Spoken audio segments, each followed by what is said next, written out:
Everybody's got a view on committee testimony, whether it's effective or not, especially with the two and two rule, and in many committees limiting testimony to 2 minutes and sometimes even 1 minute for public comment.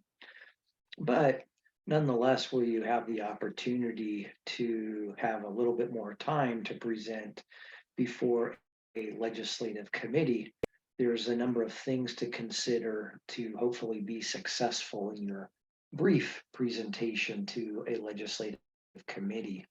So to start with some general tips, prepare, know your facts, state your position, and be concise. Prepare.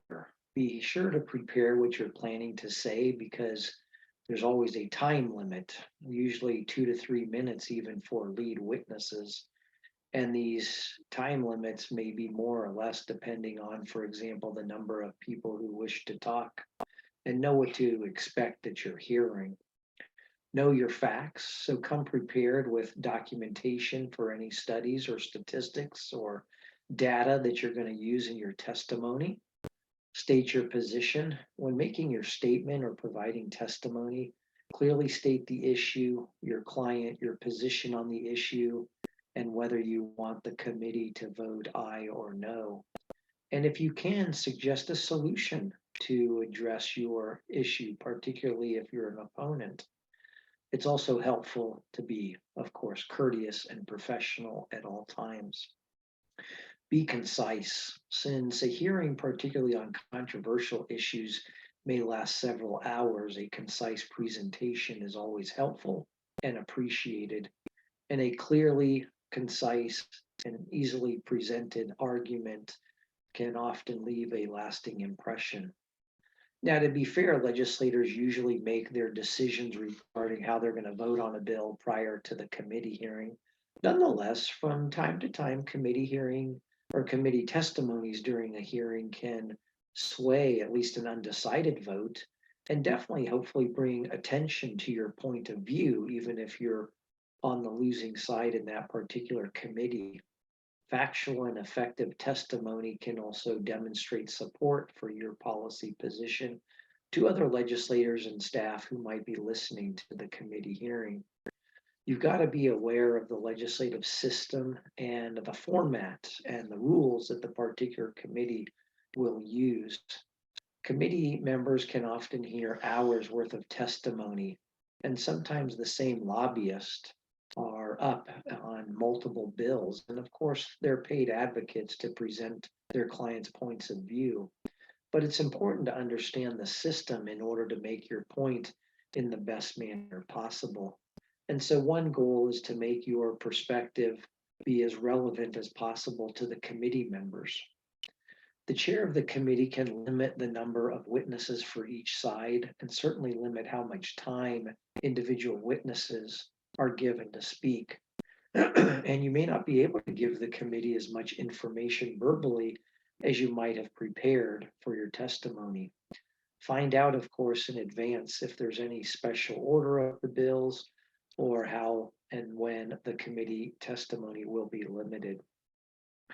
A committee may hear bills in a predetermined order, or they may go in the order in which the bill author signed in, or in agenda file order, or sometimes just based upon the legislators who show up to present their bill. Be aware of how that particular committee operates. And at the hearing, of course, expect the author to present his or her bill. Then the chair of the committee calls the witnesses in support, and then the opposition witnesses. And of course, the bill author gets the final word by making closing statements.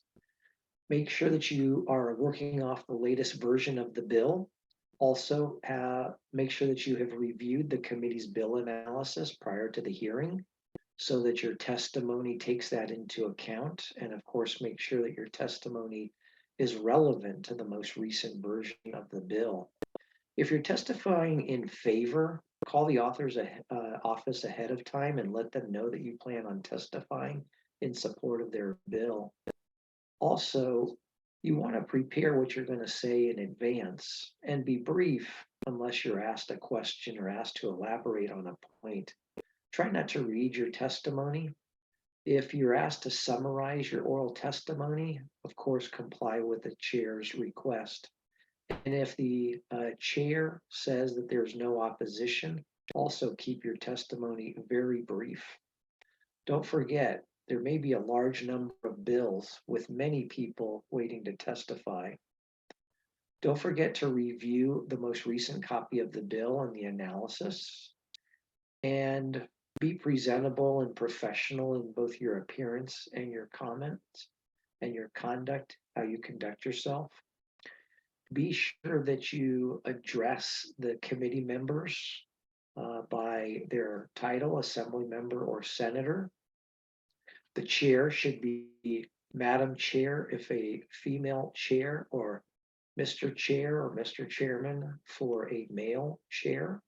And then, of course, follow that by stating your name and who you're representing. Again, speak loud enough to be heard, but don't repeat things that have already been stated. Don't waste the members' time. And be aware of what others have already previously testified so that there isn't repetition. And don't in any way be antagonistic or use inflammatory language or be critical of the author or the committee members.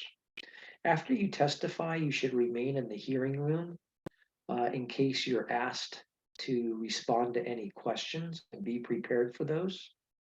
Of course, you should direct your answer to the chair, even if another committee member asks the question. Don't be evasive in answering any questions from the committee.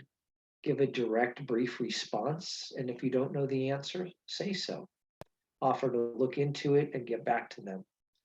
Use your own words. I think most people are comfortable and effective when they are using their own words and their own clear language. Maybe outline your testimony, but don't write it word for word. Be complete in your brief testimony, but of course, be very, very concise. Legislators are hearing again dozens of bills and from dozens of witnesses. So be short and concise in your testimony and have one or two or three key message points that you'll have there. And again, with legislators hearing so many bills and from so many people, they've got a short attention span. That's not a criticism, but you need to acknowledge that and recognize it. And so keep your committee testimony short, even when you have time limits there. And I guess that's the main things I want to communicate. Again, review some of your key points before you approach the dais. Don't memorize your testimony, but try and have essentially a conversation with the legislators. Look at them and try and engage with them individually.